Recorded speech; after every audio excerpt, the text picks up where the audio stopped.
Tonight, a penny for patient care. The Scottish Government raises income tax for higher earners, which it says will allow for an extra £1 billion spending on health and social care. It is, in short, an extra penny to enable spending on patient care in our National Health Service. Also making the headlines, there's a warning that supplies of Strep A antibiotics are limited after a surge in cases. In sport, the Premiership is back. I'll be live from Ibrox ahead of Rangers against Hibernian. And I'll be bringing you the forecast from a very snowy Aviemore, where temperatures tonight could drop below -15. I'm Kellyanne Woodland in Edinburgh. And I'm John Mackay in Glasgow. This is the STV News at 6.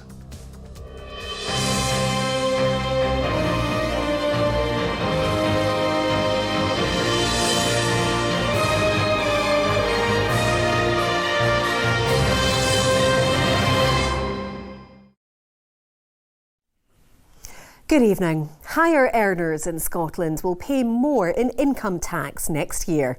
Setting out his budget to the Scottish Parliament, Finance Secretary John Swinney announced plans to increase the higher and top rates by 1 pence in the pound to fund record levels of health spending. Opposition leaders said the Scottish Government would have to justify increasing tax to voters. Our political editor Colin Mackay was watching, and Colin, it started with some drama.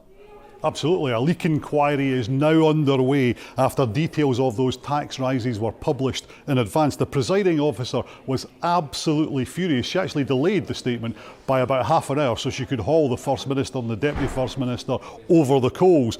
But they both denied leaking, and eventually John Swinney was allowed to make his statement. And I think it was probably bolder than really anyone had expected today. He lambasted the economic mess that the UK government have made over the course of the last year. He rejected the austerity that they're bringing in to try and sort that out. Instead, he says he's putting up tax rates. Now, mostly that is because he wants to increase spending on health, what he described as a penny for patient care, as our political correspondent Ewan Petrie reports on what happened with the budget today. Plummeting temperatures and rising energy bills are adding up to a double whammy for some households. For many, keeping homes heated and food on the table has become a daily struggle. How are you finding things? I'm finding it very difficult with my health and all that, because I'm having to run my gas up that much. I'm leaving myself skint, so I can't get enough food. People are struggling, especially with this weather. It's been so cold. The gas is horrendous. If you put the heating on at all, they have a meter, and it's like the second hand on a clock. Is that a robust sewer tunnel? Yes. A short distance away, the Deputy First Minister was being shown a scheme to cut energy bills. John Swinney was also planning measures to relieve pressure on the government's finances. And I'm therefore suspending this meeting for 30 minutes. However, his budget was delayed to allow an investigation after details were leaked.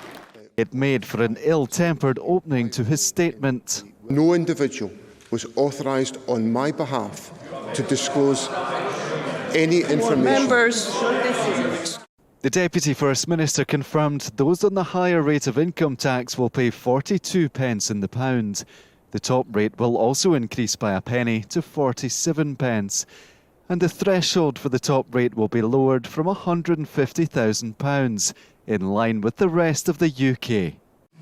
We've taken the decision to enable us to exceed the health resource Barnett consequentials from the UK Government with substantial additional investment in the National Health Service, an investment that will benefit us all. It is, in short, an extra penny to enable spending on patient care in our National Health Service. Mr Swinney said spending on health and social care will increase by more than £1 billion in 1 year. If you raise taxes, Mr Swinney, the public wants to know why they see only cuts and a deterioration in the delivery of public services. And if you widen the tax gap for middle and higher earners in Scotland in comparison with their UK counterparts, you risk undermining the potential for economic growth that this country so desperately needs. Funding for an independence referendum next year has been reallocated to tackle fuel poverty, and there's an extra £550 million for local government. People will not accept a rise in tax bills if all they see is further decline of their services after 15 years of the SNP's mismanagement of them. An increase in interest rates is also likely to put more pressure on middle earners. They tended to be just living on that knife edge anyway, but getting by. And now that the mortgage rates are going up, so they'll have higher mortgages than normally people would have in lower earners, and they will have access to more debt than people on lower incomes would have. A budget for turbulent times, but unions are warning it does not go far enough. Ewan Petrie, STV News. So, Colin, a big focus on tax. Absolutely. The big story was that increase in the higher tax rate. 42p in every pound for those earning over 43,663. Now that's the really big one because it's 2p higher than the equivalent in England, and it kicks in at a lower threshold, almost £7,000 lower than in England, where the 40p rate kicks in on earnings above about £50,000. Now, the Scottish Government maintains that anyone earning less than about £27,000 in Scotland will pay less in tax than they will in the rest of the UK, and they say that that is the majority of taxpayers here. Now, as you would expect from what you heard in Ewan's report there, business groups are concerned about the tax increases, but the unions are happy that they've got some of what they were asking for. We've seen some steps in the right direction. I wouldn't say that they're giant strides, which perhaps is what we would like to have seen given the current circumstances, but the focus on investment in public services is to be welcomed. The announcement about the peak rail fares being reduced is to be welcomed, and I think we've got a door open here now to have some more constructive dialogue around public sector pay. One of our biggest asks is that we give small businesses breathing space, just a bit of room. With all of the pressures, all of the stresses, 90% of businesses in the last year have seen their overheads increase. So today's budget has hopefully will slow that down a little bit. So, Colin, what else is in the budget? Well, there's that £1 billion boost in spending for health and social care. The Finance Secretary says that's a bigger uplift than the equivalent down south. Spending in social security will also go up by more than £1 billion. Spending on the Scottish Child Payment will more than double to £442 million next year. Local government had been demanding an extra £1 billion. They're barely getting half of what they asked for there. And the £20 million that had been put aside to fund an independence referendum next year, well, that cash will now go on a fuel insecurity fund. There's also going to be a 6-month pilot scrapping peak rail fares, and it's not often that I get the chance to give rail users any good news, but there you go, there's a first. Colin, at the Scottish Parliament, thank you. The Scottish Government has issued a supply alert notice for the antibiotics used to treat strep A infections. It's as we hear there may be temporary gaps in the supply chain due to increased demand for the drugs. Well, Selina Jackson is here. And Selina, how serious is this? Well, John, this comes after the body representing pharmacists across the UK said it was really worried about supplies of the key antibiotics used to treat the infection, the likes of penicillin and amoxicillin. Now, for context, there were 967 cases reported in the latest weekly figures in Scotland. That's well more than double what we'd normally expect to see this time of year. Now, there haven't been any deaths from strep A in Scotland, but 16 children in England have lost their lives since September. And I'm told the number of prescriptions being written for antibiotics in the last week or so is around 5 times higher than usual. I think because we saw an increase in the number of deaths, sadly, south of the border and in other areas of the UK, and having just been through a pandemic where we saw how quickly these things can spread, it's understandable that prescribers would actually look to be that little bit more cautious, particularly with children, in how they prescribe antibiotics. Now, the Scottish Government insists there are enough antibiotics to treat the cases of strep A, but says the concern is around actually being able to replace them. Government are looking at trying to increase the supply, increase the manufacture, and where possible import supplies in from elsewhere as well. So all these options are being considered by the UK Government. We're keeping in close touch with them. There's really advanced protocols in place that if there are localised shortages, to be able to replenish stocks. So, Selina, what's the advice? So this guidance from the Scottish Government's aimed at pharmacists so they know which other medications can be prescribed if supplies run too low. It also says they should try to give out tablets or capsules to preserve the liquid medications which are most often used for children. As for parents worried about symptoms, the first port of call is always NHS Inform. Selena, thank you. Now, families of children with life-shortening conditions are facing life or death choices this winter amid soaring food and energy bills. Children's hospices across Scotland say some families may have to move their children into care this Christmas to cope with costs. They're calling on the UK and Scottish governments to provide more financial support. Here's Laura Alderman. Right then, young man, watch your feet. Here we go. This electric hoist helps 18-year-old Jamie get around at home in Haddington. Right, come on then. It's just one of the essential machines he needs to live a happy and healthy life.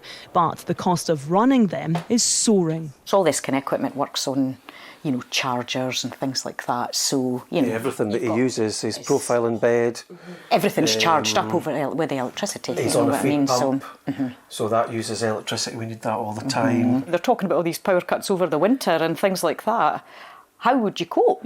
What would we do? The families say respite breaks at the charity's Rachel House facility are a huge help. But because Louise and Mike juggle caring for Jamie with their part-time jobs, there's extra benefits they're not eligible for. Jamie's our world. We'd do absolutely anything for him. But it is difficult sometimes. You shouldn't be penalised just because you work. We didn't ask for this situation, and Jamie never asked for this situation, but we're in this situation, and it would be nice if the government recognised that and said, yeah, you deserve to have, a bit extra for doing that. And I know there's a lot of families can't do it, and they have to put their kids into care, and oh my God, God forbid, that would break my heart if I had to do that. But that's a choice many families are facing this winter. We're calling on the Scottish Government and the UK Government to work together to get more help into families' homes, because this is just essential. This is a matter of life and death for many families. It's going to turn you over, sweetheart, OK? The Scottish Government says it's doing what it can to help and already offers a winter heating payment of £214 to families of severely disabled children and young people. But with even colder temperatures potentially on the way, many families face little choice but to rack up even bigger bills just to keep their children comfortable. Laura Alderman, STV News. A couple living in a council flat in Dumbarton have been forced to cover their furniture in plastic and fear their bedroom ceiling will fall because a leak has gone untreated for 2 months. Derek Mackenzie and Anne-Marie Kerwick say despite repeated calls, they have been left in limbo, living with damp and mould. The couple say they're not the only residents in their block waiting on repairs. Caroline Lewis reports. Almost 2 months before this video was taken, the council had been warned this flat was in dire need of emergency repair. For weeks, damp and mould-covered furniture, telltale cracks had begun to appear, but nothing had been done. Upset, angry, angry. We haven't been treated with any sort of respect. We haven't received any form of an apology from anyone at the council for the multiple failures that they've committed that's happened to us. Even with water pouring through their ceiling, Derek and Anne-Marie told me it was only when they contacted their MSP that anyone visited their property. But this is how they've been left, sleeping in a room covered in plastic, water still seeping through the ceiling, which the couple fear could collapse. It's horrible, yeah, isn't it? It's embarrassing. It's embarrassing having to tell people what's going on, the state that we're living in 2022. The Scottish Public Services Ombudsman is the final place people can go if they feel they are being failed by councils or housing associations. In the last year, the number of people taking out grievances with them has risen by almost 10%. The law is very clear about mould and damp. It needs to be substantially free to be legally habitable. So I think the Scottish Government needs to do more to enforce that law because the law is there. And I think there needs to be greater penalties for landlords who don't fix the problem in a reasonable time frame. But Derek and Anne-Marie say they were told the council didn't have the budget to carry out repairs, and they have no idea how long they'll be living this way. The union representing councils says years of successive cuts and rising inflation and demand has left public services at crisis point. Today, it was announced an additional £550 million would be allocated to local government, but councils had been hoping for much more and predict they'll still be short by hundreds of millions of pounds. Meanwhile, Derek and Anne-Marie are left in limbo. A spokesperson from West Dunbartonshire Council said they were sorry the couple were unhappy with the service and for the distress it had caused. They added repair work had been postponed for health and safety reasons due to frost, but it would recommence when conditions improve. Caroline Lewis, STV News. Other stories across Scotland now, and engineers are still working to restore power to nearly 2,500 homes on Shetland 4 days after ice and snow badly damaged overhead cables. Extra crews have been drafted in, but there are warnings some properties won't have their power back until at least the weekend. Members of the Communication Workers Union have marched in Holyrood to put pressure on the Scottish Government to intervene in their dispute with Royal Mail. Meanwhile, GMB union members have rejected an average pay increase of 7.5% for NHS staff in Scotland after 2/3 of members voted against the latest offer. For the vast majority of the workforce, it still doesn't reflect the inflation. It's below inflation pay rise, and I think that's why it's been rejected. Our members are asking us to go back to the Cabinet Secretary to ask him to engage with us now to talk about where and have a discussion about where we go next to possibly avert further strike action. The number of drink and drug driving incidents in Scotland has increased by almost 50% in the last 7 years, but conviction rates have dropped. There were more than 7,700 offences in the last year. The Scottish Government says the COVID pandemic created a backlog in the courts, which is now clearing. The domestic football season is back, even although the World Cup final is still to come. Rahman is at Ibrox with the latest.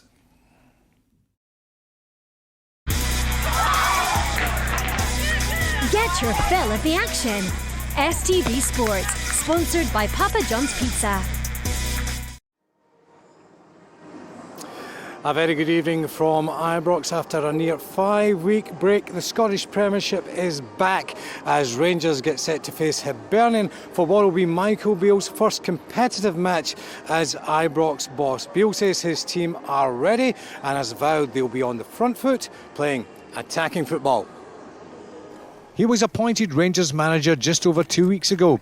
With a win over Bayer Leverkusen in a friendly match already under his belt, Michael Beale knows the serious business gets underway tonight with the visit of Hibs. I'm aware of the responsibility this job brings and the expectation. I wanted that, so I've come back with real open eyes and really optimistic. So I think we just need to win games one at a time, be consistent in improving, be consistent in our training and improving there, and that the rest of it will take care of itself. The Rangers supporters we spoke to want to see one major change under their new manager. More attacking team, more consistency. It's attacking, we'd like to see, I think the whole crowd back to see two up front. I think a wee bit of excitement back at Ibrox would maybe be welcome, a bit of attacking football, a bit of flair. I want to see a bit of attacking football. As well as a team with an identity, the supporters want to see a team that wins. With 15 games played, Rangers trail Celtic by 9 points in the Premiership. We've had time off and got obviously a new manager in the building, so it's new manager, new faces, new tactics, and it's a new start for the team. And yeah, we have to push on from now. As for Hibs, they travelled to Ibrox after losing 6 of their last 7 games before the break. Do I believe we should have 3, 4, 5 more points? I think if we were sat on 4 more points, I honestly don't think anybody would argue in this room. But we're not, and we are where we are. We've been a little bit unlucky and a little bit disappointing. Michael Beale knows his Rangers return must start with 3 points tonight. Well, Michael Beale stated that he'll play with 2 strikers tonight, so we could see a partnership of Antonio Cholak and Alfredo Morelos, with Borna Barisic with Croatia at the World Cup. Adam Devine will continue at left back. And in the last hour, the club have confirmed that Yanis Hadji and Leon King have signed new extended contracts with the club. Kick-off tonight is 8 p.m, and you can see all the goals on our late news. To other footballing news now, and Kilmarnock boss Derek McInnes has hailed plans for a new state-of-the-art training facility as a game changer for the club. Bowie Park is now under public consultation and could see a complex containing a five-a-side pitch and full-size pitches built, as well as a 500-seated stand and indoor training facilities. A real game changer for the club. Delighted that the club have shown that ambition. The directors have been different class since we've come in, and it's clear that they look after the club really well, but they also want for the club to grow, and having these modern facilities, the planning for that is for training for all purposes, for the women's game, for our youth academy, but also for the professional element of the club is huge. Rugby and Glasgow Warriors have made 10 changes for their Challenge Cup match against Perpignan tomorrow night, with George Horn amongst those returning to the starting 15. With Scotstoun unable to play due to a frozen pitch, the match has been moved to Murrayfield. The Warriors defeated Bath in their opening cup match last weekend. It's a disappointment for the fans especially. We love playing at Scotstoun. We like having the fans closer near to the pitch and and engaging with them as much and often. But unfortunately, to get this game done, it's also important, going forward in this campaign that we get this game played, and therefore definitely, to come to Murrayfield, which remains the only option. And that is all your sport tonight, folks. We'll have all the action from tonight's match on at Late News with reaction from both camps across all of our platforms. Have a very good evening. Bye for now. Get your fill of the action. STV Sports, sponsored by Papa John's Pizza. Now, Paolo Nutini is midway through a week-long run of sold-out shows at the Hydro. Fans have been travelling from all over for the Paisley-Bond Stars homecoming gigs. It's a big moment for them, but also for Paolo's support act, who grew up in a family of Paolo Nutini superfans. Here's Polly Bartlett. Sub-zero temperatures and travel disruption hasn't stopped fans descending on the Hydro in their thousands. These people are here hours early to make sure they get a space at the front. We've been looking forward to this for so long. Yeah. It's like a lifelong dream. He's just amazing, and obviously we're from Glasgow myself. The song that you're looking forward to mostly hearing? Better Man or Candy. Can you give us a rendition of Candy? A what? A very quick rendition of Candy. I need some candy before I go. Those classics are being rolled out at the show, as is Paolo's new album, his first release in 8 years. And this is who is opening the show, a singer-songwriter from the East End of Glasgow. I think I was at hungover or something. My manager phoned me and he was like, "Oh, do you want to do a wee night in the Hydro with Paolo?" And I was like, aye, if you want. Being a part of these homecoming gigs is a big moment for Joseph and for his mum, a self-described Paolo Nutini superfan. I'm supporting Paolo at the Hydro. Oh my God, she's buzzing. She's going to need sedated or something like that before she arrives into the venue, because you'll hear her before you see her, one of the things. But it's good to be able to share this with her as well, because we've been listening to Paolo's music since I was a wee guy. I'm from a very working class background. We didn't really have a lot of stuff when I was growing up, so you never really imagine you can get into an industry like this. So to be at this point in my career, all this good stuff's happening, it's like every day is just like the best day ever, because I know how different it could have been otherwise. And how special is it to be playing a gig like this in your hometown of Glasgow? Oh, I mean, it's unreal. I'm just down the road. I can just get a taxi home. I'm like, it's amazing, man. I've just been backed 100% by my hometown for the very start of my career. So it's nice to be able to play a venue like that in my hometown at this point in my career. Hopefully I'll get to do my own show there one day. 5 shows like Paolo, maybe. Joseph's debut album is out in January, and it's already been supported by Elton John. That week-long run at the Hydro might just come sooner than he thinks. Polly Bartlett, STV News, Glasgow. Well, tonight is going to be the coldest night of the year so far, and Sean's right in the thick of it in Aviemore. And it looks like a winter wonderland there, Sean. It sure is. The Aviemore ice rink, I've been told, is about -3 inside at the moment. It's actually about -4, -5 out here just now. But yes, we've had some extreme low temperatures already, but tonight looks as if it's probably going to be the coldest night of this cold spell. Temperatures probably getting down below -15 in some spots around the Cairngorms and some of the glens here.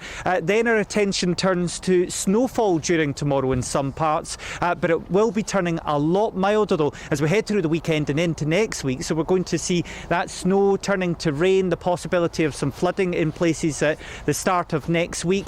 But even though it is going to turn milder, well, it's going to turn colder again next week, of course, as we head towards Christmas. Let's look at the forecast. Say hello to a period of calm.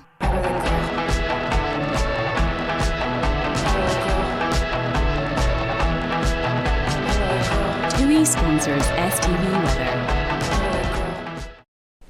So as temperatures really starting to plunge here, our coldest spot probably further inland once again into parts of Stirlingshire, around Lanarkshire, down to lows of around -8 to -10 degrees Celsius.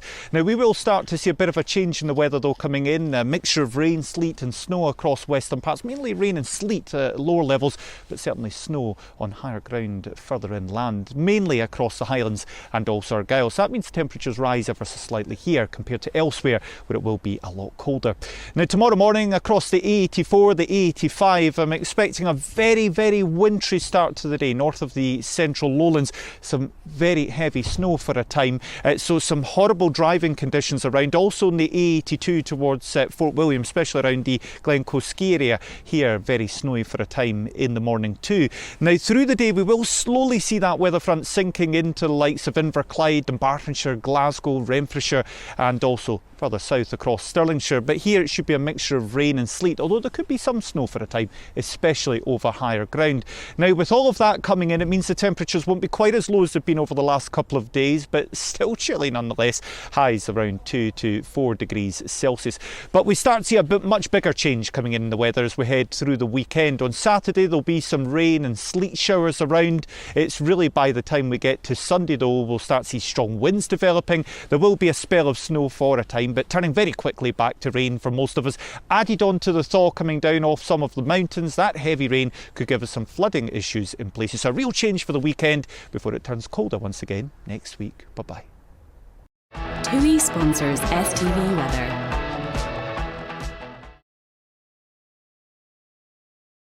Oh, it's so cold. John, I hope you've got your woolly vest dug out. Full length woolly long johns does the job. And you're wearing your heated rollers outside of here. Come on, John. You're just jealous. Here. From all of us here, thank you for watching. We're going to continue insulting each other later on, but have a good night. Good night.